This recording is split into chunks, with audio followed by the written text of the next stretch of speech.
नमस्कार, बुलेटिन मध्ये आपल्या सगळ्यांचं स्वागत। मी प्रज्ञा आणि बुलेटिनच्या सुरुवातीलाच आत्ताची मोठी बातमी।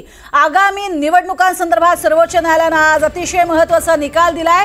नगर परिषदा आणि नगरपालिकांचा निवडणुकांचा निकाल जाहीर झालाय। या दोन्ही निवडणुका ठरलेल्या वेळेप्रमाणेच होणार आहेत। तर दुसरीकडे ज्या जिल्हा परिषदा आणि महापालिकांमध्ये 50% आरक्षणाची मर्यादा ओलांडलेली नाही त्या ठिकाणी देखील निवडणुका होणार आहेत। आताची सगळ्यात महत्त्वाची बातमी, स्थानिक स्वराज्य संस्थेच्या याचिकेवरती जी सुनावणी झालेली आहे त्यामध्ये ज्या ठिकाणी 50%पेक्षा जास्त आरक्षणाची मर्यादा ओलांडलेली नाही अशा ठिकाणांना मोठा दिलासा मिळालेला आहे। मात्र 50% आरक्षणाची मर्यादा ज्यांनी ओलांडली आहे त्यांचं काय, हा मात्र सगळ्यात महत्त्वाचा प्रश्न सध्या उपस्थित होतोय। मात्र निवडणुकांसंदर्भात सर्वोच्च न्यायालयाने दिलेल्या निकालात नगर परिषदा आणि नगरपालिकांचे निवडणुका मात्र व्यवस्थित होणार आहेत। अधिक माहिती घेणार आहोत रामराजे शिंदे यांच्याकडून। रामराजे, आजचा जो काही निकाल जाहीर झालेला आहे त्यातून अनेक प्रश्न उपस्थित होत आहेत, मात्र सगळ्यात महत्त्वाचं एक दिलासा आहे आणि दुसरीकडे काही जणांना धाकधूक सुद्धा आहे, कारण अनेक ठिकाणी 50%ची आरक्षण मर्यादा ओलांडलेली आहे। बिलकुल, मागील काही वर्षापासून ज्या निवडणुका प्रलंबित होत्या त्या निवडणुकांचा अखेर मार्ग मोकळा झालेला आहे। सुप्रीम कोर्टाने हिरवा कंदील दिलेला आहे, परंतु अनेक प्रश्न आहेत की जे आता जिथे मर्यादा ओलांडलेल्या आहेत आरक्षणाचं तिथं काय होणार, जिल्हा परिषदा महापालिकेच्या निवडणुकाचं काय होणार। आपल्या सोबत आहेत ॲडव्होकेट श्रेयश गच्चे, यांच्याकडून जाणून घेऊयात की श्रेयश जी, मला सांगा की कोर्टाने जे ऑर्डर दिलेले आहेत, पहिला मुद्दा म्हणजेच की आता जिथे जिथे आरक्षण 50%च्या वर गेलेलं आहे, जे आता निवडणुका जाहीर केल्या आहेत त्याचं काय होणार।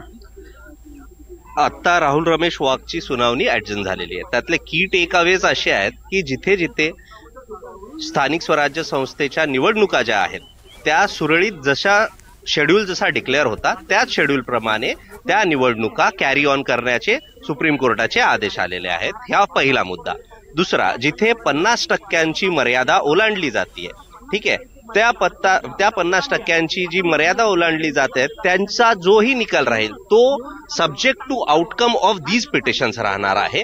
म्हणजे या पिटिशन्सचा जो काही निर्णय येईल की ते 50%ला अलाउ करतील किंवा नाही, रिजेक्ट करतील, तोच जो रिझल्ट असेल तो यांच्या सब्जेक्ट टू आउटकम असणार आहे। म्हणजे जर सुप्रीम कोर्टाचा निकाल नंतर आला आणि या संपूर्ण निवडणुका झाल्या आणि निकालामध्ये सांगितलं की 50%च्या पुढे जाता येत नाही, तर आता 57 ज्या जागा आहेत त्या सगळ्यांचं सदस्यत्व रद्द होणार। सगळ्यांचं नाही होणार, पण ज्या जागेंवरती रिझर्वेशन जास्त एक्सीड झालेलं आहे, 57 ठिकाणी रिझर्वेशन एक्सीड झालेलं आहे, पण तो प्रत्येक माणसाचं नाही झालेलं आहे, प्रत्येका सीट्सचं नाही।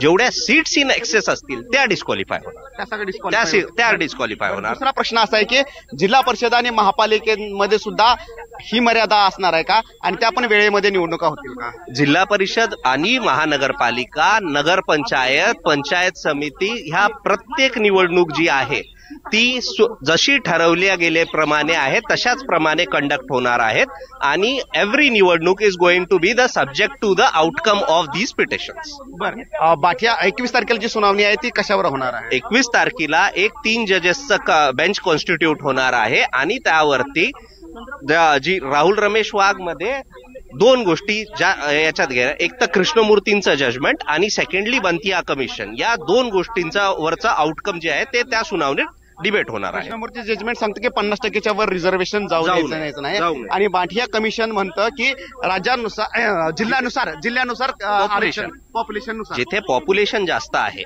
समजा एखादा जिल्हा आहे जसं नंदुरबार आहे, चंद्रपूर आहे, जिथं ट्रायबल पॉप्युलेशन एक्सीड करते other than the general population, Bantia commission permits that yes you can exceed the proportion of reservation to that extent. अच्छा, म्हणजे की बांटिया कमिशनच्या वैधतेच्या वर सुनावणी होणार आहे। 100% बांतिया कमिशनची व्हॅलिडिटी त्याच्यावरती एकसमान होणार आहे। बिलकुल, म्हणून हे 3 महत्वाचे मुद्दे होते आणि 3ही श्रेयश गच्चे यांनी स्पष्टपणे सांगितलेले आहे काय काय होणार आहे। आता ज्या ठिकाणी आरक्षण मर्यादा ओलांडली आहे त्याच्यावर सुद्धा सुप्रीम कोर्टाचा निकाल जो असणार आहे तो बांधील असणार आहे। कोर्टाने जर निकाल कधीही दिला तो जानेवारीमध्ये देऊ द्या, फेब्रुवारीमध्ये देऊ द्या, त्यानंतर कधीही निकाल देऊ द्या, परंतु जिथं आरक्षण एक्सिट झालेले आहे तिथं जर निवडून कोण आलं तर त्यांचं सदस्यत्व रद्द होऊ शकतं, हे स्पष्टपणे स्पष्ट झालेलं आहे. दुसरा म्हणजे की जिल्हा परिषद आणि महापालिकेच्या निवडणुकीचा सुद्धा मार्ग मोकळा झालेला आहे, परंतु अट त्याला एकच असणार आहे, 50% पेक्षा जास्त रिझर्वेशन तिथे सुद्धा ओलांडलं जाऊ नये. त्याच्यामुळे आता निवडणूक आयोगाला ही एक्सरसाइज करायची आहे जिल्हा परिषद आणि महापालिकेमध्ये की कुठे कुठे 50% रिझर्वेशन जे आहे ते एक्सिड होते आणि त्यानुसार तिथे प्रक्रिया निवडणुकीची सुरू करावी लागणार आहे. नक्कीच त्यामुळे निवडणुकीची प्रक्रिया तर सुरू राहील, मात्र त्याबरोबरीनं या संपूर्ण 50% पेक्षा जास्त आरक्षणावरती निवडून आलेल्या सदस्यांवरती मात्र टांगतीत तलवार असणार आहे. तुर्तास धन्यवाद या संपूर्ण माहितीसाठी रामराजे. तर वकिलांनी या संदर्भातील नेमकी काय प्रतिक्रिया दिली आहे तीही पाहूयात.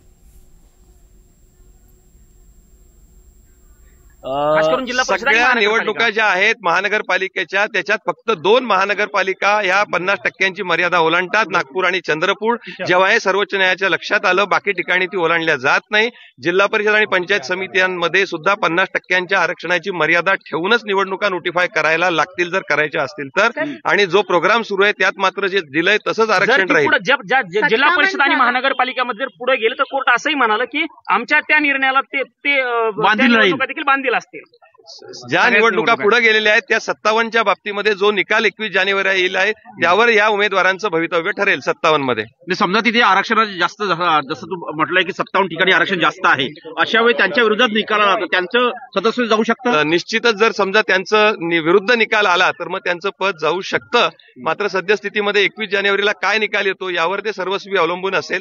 तर आपण जर सगळ्यात महत्वाचं आजच्या हिअरिंगमध्ये महाराष्ट्रासाठी खरोखरच एक ऐतिहासिक दिवस आहे. 21 जानेवारीला याच्याबद्दलची सुनावणी ठेवलेली आहे आणि 21 जानेवारीला 3 जज बेंच कॉन्स्टिट्यूट होईल आणि हे सर्व ऐकलं जाईल. त्यामुळं ओबीसीच्या संदर्भामध्ये आम्हाला नक्कीच दिलासा देणारी गोष्ट आहे. ओबीसीचे आता जे काय वाढीव सीट्स होते ते तसेच कायम राहतील. याच्यामध्ये कोर्टाने पुढे जाऊन असं पण सांगितलेलं आहे की इलेक्शन कमिशनने कोर्टाच्या निदर्शनास आणून दिलं की 336 पंचायत समिती, 32 जिल्हा परिषदा आणि म्युनिसिपल कॉर्पोरेशन 29 याच्या पण निवडणुका प्रलंबित आहेत. त्याचा कार्यक्रम चालू नाही झालेला. या संदर्भामध्ये कोर्टाने स्पष्ट संकेत दिलेत, आदेश दिलेत की या पण निवडणुका घेण्यात याव्या. या सर्व निवडणुका 50%ची मर्यादा राखून घेतल्या जाव्या असे निर्देश इलेक्शन कमिशनला आज मान्य कोर्टाने दिलेत. म्हणजे ज्या प्रलंबित आहेत महानगरपालिकेच्या, जिल्हा परिषदेच्या, त्या पण निवडणुकीचा मार्ग आता मोकळा आहे.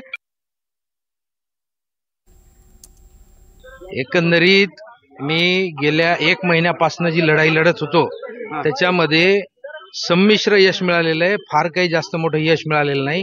ज्या ओबीसी लोकांच्या डोक्यावर टांगती तलवार होती ती आजही तलवार कायम आहे. ज्यांच्या ज्या निवडणुका सुरू आहेत त्यांच्या डोक्यावरची तलवार काही आज हटलेली नाही. त्या subject to outcome of this petition हा वाक्य सर्वोच्च न्यायालयानं या आदेशामध्ये सुद्धा कायम ठेवलेलं आहे. त्याच्यामुळं सर्व ओबीसी प्रवर्गातून लढणाऱ्या माझ्या ओबीसी बांधवांना मी एवढंच सांगू इच्छितो की फार काही जास्त खर्च करू नका, हिशोबानं खर्च करा. आणि हे महापालिका जिल्हा परिषदेच्या निवडणुका पण होणार का वेळेत? हा, महानगरपालिका आणि जिल्हा परिषद आहे याच्यामध्ये ज्या ठिकाणी 50%ची मर्यादा ओलांडल्या जात नाही त्या ठिकाणी मात्र त्या इलेक्शन कंटिन्यू राहणार आहेत. ज्या ठिकाणी प्रॉब्लेम आहे त्या प्रोसेस त्यांना नव्यानं करायला सांगितलेलं आहे. या संदर्भातच उपमुख्यमंत्री एकनाथ शिंदे यांना प्रतिक्रिया विचारली असता त्यांनी काय म्हटलंय पाहूया. जिल्हा परिषदेच्या निवडणुका आणि महापालिकेच्या निवडणुकांच्या बाबतीत निर्णय होऊ शकतो असं म्हटलंय. आरक्षणाचे फेरबदल करावे. आता सुप्रीम कोर्टाचा निर्णय काय नेमका आलेला आहे हे वाचून घेऊन आपण मग त्याच्यावर मत व्यक्त केलं तर बरोबर. आणि सुप्रीम कोर्टाचा निर्णयाचा आदर राखणं आहे आमचं. ती महाराष्ट्राच्या डोळ्यात धुळफेक करणारी आहे. त्यामुळे बांटिया समितीच्या शिफारशी महाराष्ट्र शासनाने लार्जर बेंच समोर देऊ नये. अनुभवजन्य व्यापक असा सर्व्हे करावा, सुप्रीम कोर्टानं सांगितलेली ट्रिपल टेस्ट करावी आणि मग लार्जर बेंच समोर हे हिअरिंग व्हावं.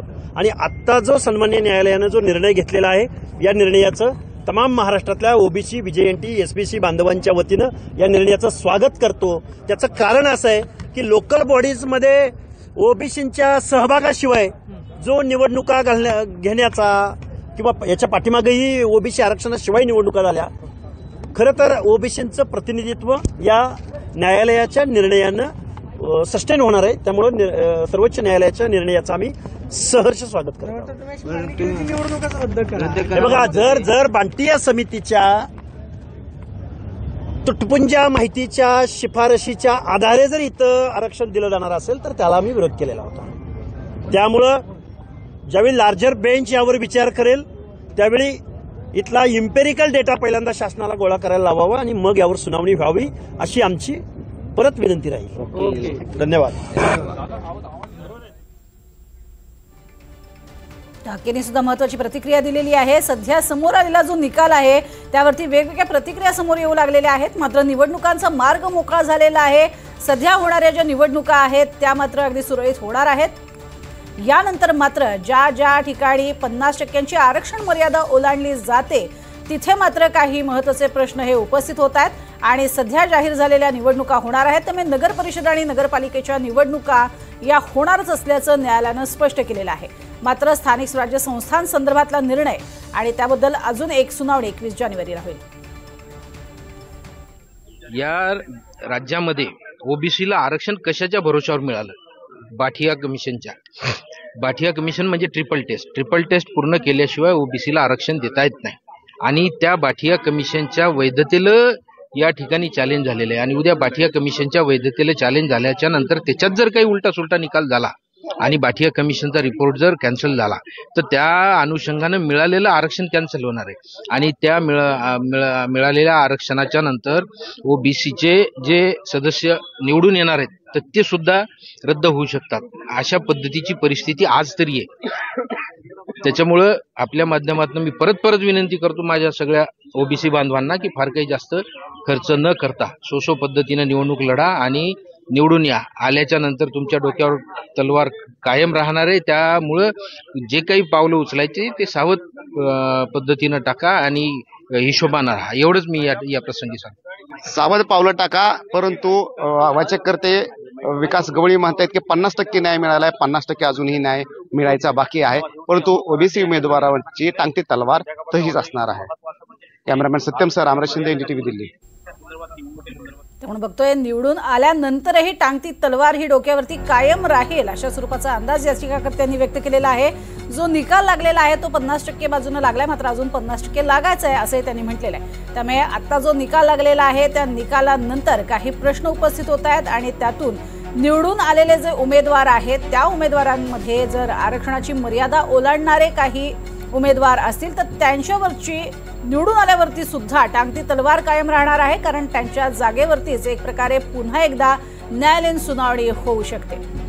त्यामुळे सध्या जरी महत्त्वाचा निर्णय हा सर्वोच्च न्यायालयानं दिलेला असला तरी सुद्धा अजूनही उमेदवारांसंदर्भातली टांगती तलवार कायम असणार आहे. स्थानिक स्वराज्य संस्थेच्या याचिकेवरची ही सुनावणी होती जी पूर्ण झालेली आहे. निवडणुकांचा मार्गही मोकळा झालेला आहे. पुढची सुनावणी ही 21 जानेवारी रोजी होणार आहे. मात्र जाहीर झालेल्या निवडणुकांना स्थगिती दिलेली नसली तरी सुद्धा स्थानिक स्वराज्य संस्थांसंदर्भात आणि खास करून ज्या ठिकाणी 50% आरक्षणाची मर्यादाच ओलांडलेली आहे अशा ठिकाणच्या निवडणुकांसंदर्भात महत्त्वाचा निर्णय सर्वोच्च न्यायालय देणार आहे. सध्या या दोन्ही निवडणुका ठरल्याप्रमाणे होणार आहेत. मात्र निवडून आलेले जे उमेदवार आहेत त्यांच्या संदर्भात अजूनही काही प्रश्न कायम आहेत.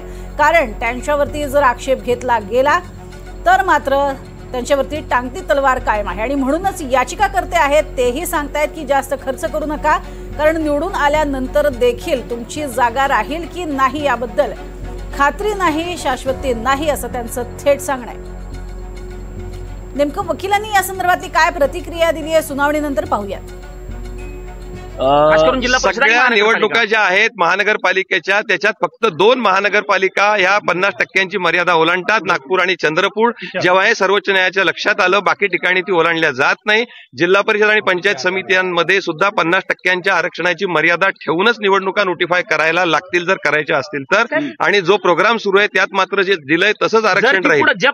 जिल्हा परिषद आणि महानगरपालिकामध्ये जर पुढे गेलं तर कोर्ट असंही म्हणालं की आमच्या त्या निर्णयाला ते देखील बांधील असतील. ज्या निवडणुका पुढे गेलेल्या आहेत त्या 57च्या बाबतीमध्ये जो निकाल 21 जानेवारी येईल आहे त्यावर या उमेदवारांचं भवितव्य ठरेल 57 मध्ये. समजा तिथे आरक्षण जास्त जसं तू म्हटलंय की 57 ठिकाणी आरक्षण जास्त आहे, अशा वेळी त्यांच्या विरोधात निकाल आला तर त्यांचं सदस्य जाऊ शकतं. निश्चितच जर समजा त्यांचं विरुद्ध निकाल आला तर मग त्यांचं पद जाऊ शकतं.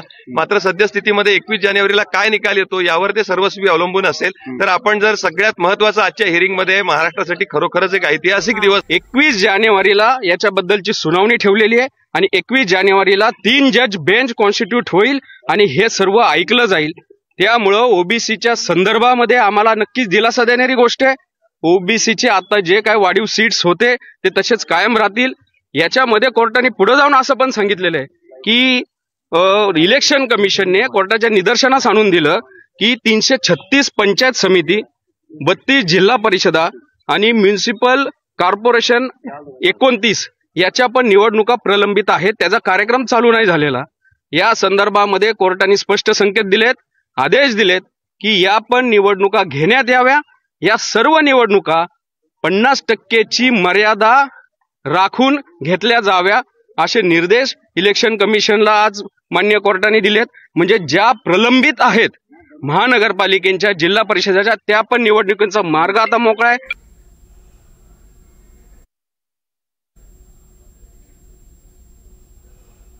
एकंदरीत मी गेल्या 1 महिन्यापासून जी लढाई लढत होतो त्याच्यामध्ये संमिश्र यश मिळालेलं आहे. फार काही जास्त मोठं यश मिळालेलं नाही. ज्या ओबीसी लोकांच्या डोक्यावर टांगती तलवार होती ती आजही तलवार कायम आहे. ज्यांच्या ज्या निवडणुका सुरू आहेत त्यांच्या डोक्यावरची तलवार काही आज हटलेली नाही. त्या subject to outcome of this petition हा वाक्य सर्वोच्च न्यायालयानं या आदेशामध्ये सुद्धा कायम ठेवलेलं आहे. त्याच्यामुळं सर्व ओबीसी प्रवर्गातून लढणाऱ्या माझ्या ओबीसी बांधवांना मी एवढंच सांगू इच्छितो की फार काही जास्त खर्च करू नका, हिशोबानं खर्च करा. आणि हे महापालिका जिल्हा परिषदेच्या निवडणुका पण होणार का वेळेत? हा, महानगरपालिका आणि जिल्हा परिषदा याच्यामध्ये ज्या ठिकाणी 50% मर्यादा ओलांडल्या जात नाही त्या ठिकाणी मात्र त्या इलेक्शन कंटिन्यू राहणार आहेत. ज्या ठिकाणी प्रॉब्लेम आहे त्या प्रोसेस त्यांना नव्यानं करायला सांगितलेल्या आहेत. आणि या संदर्भात उपमुख्यमंत्र्यांनी प्रतिक्रिया दिलेली आहे एकनाथ शिंदे यांनी. तसंच विजय वडेट्टीवार काय म्हणालेत पाहूयात. जिल्हा परिषदेच्या निवडणुका आणि महापालिकेच्या निवडणुकांच्या बाबतीत निर्णय होऊ शकतो असं म्हटलं. आरक्षणाची फेरबदल करावी. आता सुप्रीम कोर्टाचा निर्णय काय नेमका आलेला आहे हे वाचून घेऊन आपण मग त्याच्यावर मत व्यक्त केलं तर बरोबर. सुप्रीम कोर्टाचा निर्णयाचा आदर राखणं आहे आमचं. कारण कोर्टाने स्पष्टपणे सांगितलं की तुम्ही निवडणुका घ्या पण कोर्टाच्या निर्णयाच्या अधीन राहून घ्या. म्हणजेच टांगती तलवार ओबीसीच्या लोकांवर या निर्णयाने आता आम्हाला दिसते आहे. हे सरकार ओबीसी म्हणून आरक्षण 27% दिलं म्हणून पाठ थोपटत होतं. आज मात्र टांगती तलवार या आमच्या सगळ्या ओबीसीच्या जागावर आणि ओबीसी बांधवावर ठेवलेली आहे. जिल्हा परिषदा, पंचायत समितीच्या निवडणुका सुद्धा, महानगरपालिकेच्या निवडणुका प्रोसेस सुरू करायला सांगितली पण ते सांगताना 50%च आरक्षण त्याच ठिकाणी सुरू करा अशा प्रकारचं मत नोंदवलं. म्हणजे याचाच अर्थ असा की महाराष्ट्रातील 34 जिल्हा परिषदापैकी 12च जिल्हा परिषदेच्या निवडणुका होऊ शकतील किंवा त्याचे प्रोसेस सुरू होऊ शकतील.